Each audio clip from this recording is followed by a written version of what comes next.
अगर वो अपने आप को ताकतवर और सूरवीर समझते हैं तो जो और उनसे ऊपर वाली ताकतवर कौमें हैं उनसे टक्कर लेकर दिखाएं, उनको मार के दिखाएं। उन ठाकुर अगर जाटों में दम है तो ठाकुरों को मार के दिखाएं, या दूसरी दबंग कास्टें हैं उनको मार के दिखाएं। आपको मालूम होगा राजस्थान में सर छोटू राम जी हाथी पर बिठा दिए थे जाटों ने। हम इसको स्वागत करते हैं कि हाथी पर बिठाया जाना चाहिए, लेकिन आपको मालूम है वहाँ के ठाकुरों ने सर छोटू राम को हाथी से उतार दिया था, तेरे उतरो तुम शूद्र हो। अगर उसके हाथ लगाने से दिक्कत है तो गुरु रविदास जी की बाणियाँ उसके अंदर लिखी हैं, उस बाणियों को फाड़ कर फेंक दो। कबीर दास जी की जो बाणियाँ लिखी हैं उसको फाड़ कर फेंक दो।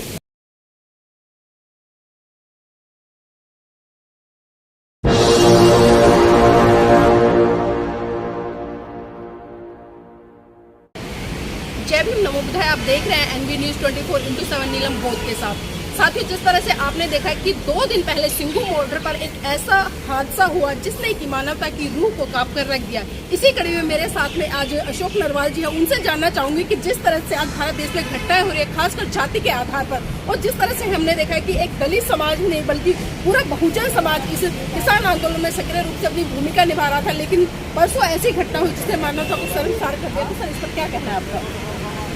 नीलम जी, सबसे पहले मैं आपका धन्यवाद करता हूँ जो आप मेरे इस विषय पर विचार दे रहे हो। ये विषय बहुत ही गंभीर है इस देश के लिए भी और इस समाज के लिए भी।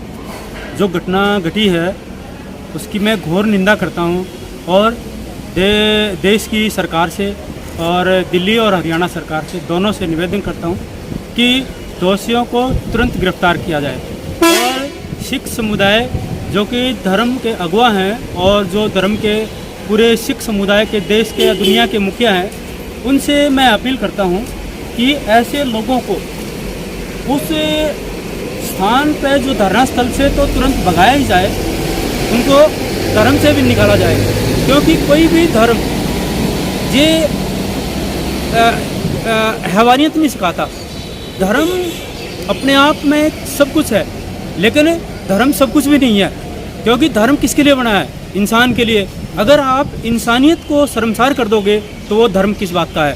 तो सिख धर्म के आला नेताओं से मेरी अपील है कि ऐसे तत्वों को जो धर्म के नाम पे कि भाई हम धर्म के रखवाले हैं और धर्म के नाम पर ये कर देंगे वो कर देंगे, ऐसे लोगों को उस धर्म से तुरंत निष्कासित किया जाए ताकि धर्म को पुनः जो है साफ सुथरा अपनाया जाए। और इस धर्म के ऊपर इन लोगों ने कलंक लगाया है, मैं इसकी घोर निंदा करता हूँ।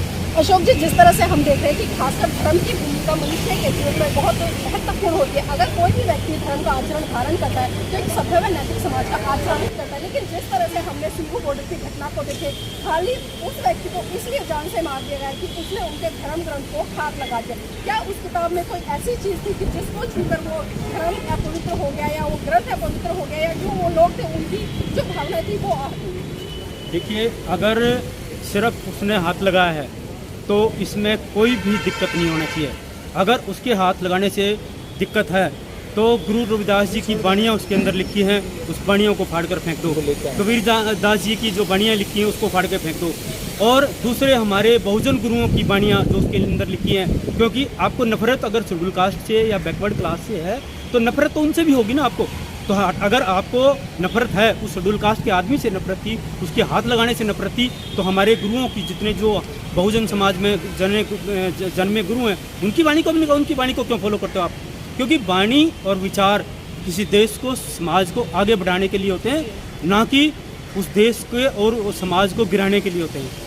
अशोक जी, एक बात और पूछना चाहूँगी। जिस तरह से इस घटना को देखा और जिस तरह से जिन दलितों ने इस घटना को अंजाम दिया, सिख समुदाय के जो लोग थे उन्होंने उसको पट्टा पहनाकर सम्मानित किया और ये कहा कि हमें किसी भी तरह का इस घटना पर पश्चाताप नहीं है और जो भी किया वो सही किया। तो ऐसे लोगों को क्या संदेश देना चाहते हैं? मैडम, अगर मैं ये कहना चाहूँ कि अगर सिर्फ हाथ लगाने की वजह से ऐसा हुआ है और सम्मानित कर रहे हैं वो लोग, तो वो भी जो सम्मानित करने वाले भी जो उसी तरीके के आदमी ही सम्मानित कर सकते हैं। जिस तरीके से इस देश में मुस्लिम भाइयों को मारा जाता है और एक संगठन है जो अपने आप को राष्ट्रवादी कहता है और मुस्लिम समाज के लोगों को मारने वालों को सम्मानित करता है, मैं समझता हूँ ये और वो दोनों एक ही हैं।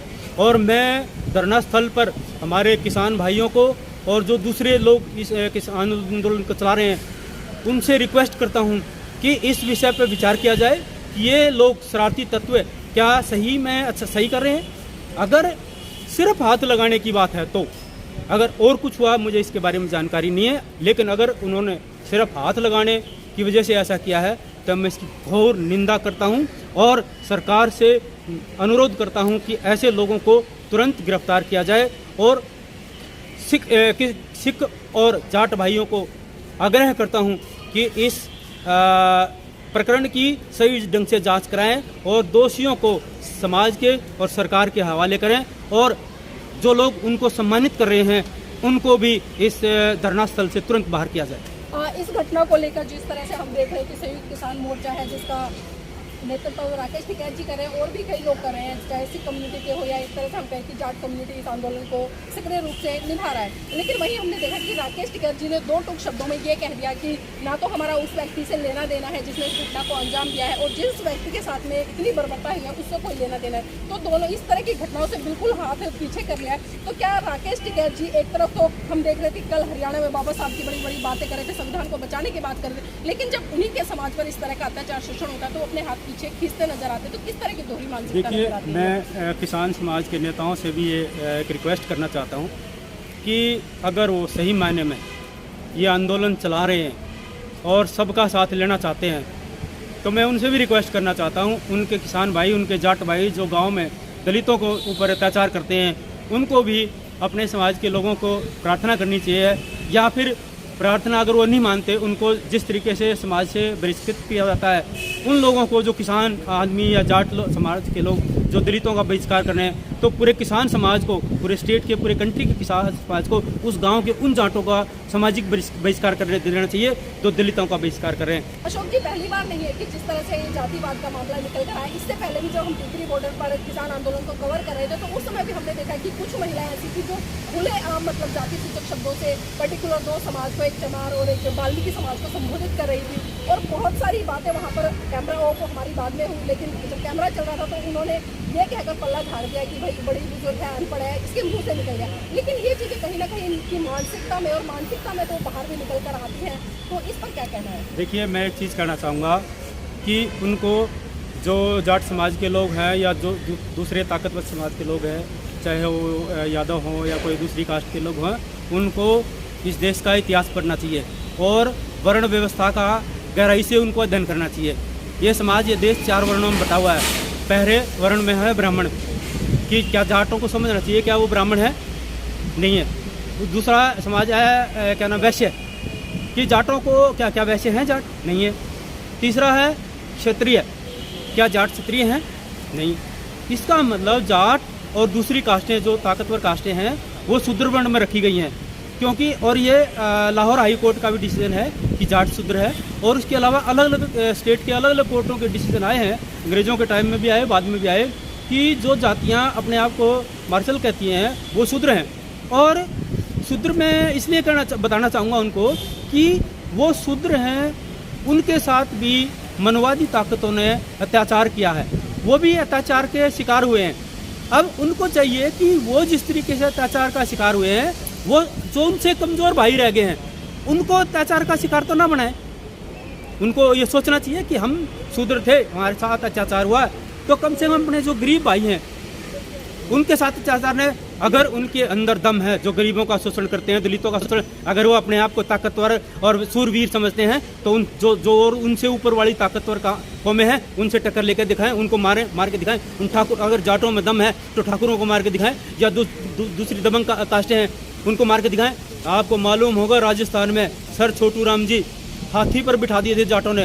हम इसको स्वागत करते हैं कि हाथी पर बिठाया जाना चाहिए, लेकिन आपको मालूम है वहाँ के ठाकुरों ने सर छोटू राम को हाथी से उतार दिया था, कह रहे उतरो तुम शूद्र हो। तो जाटों को ये चीज़ जाननी चाहिए।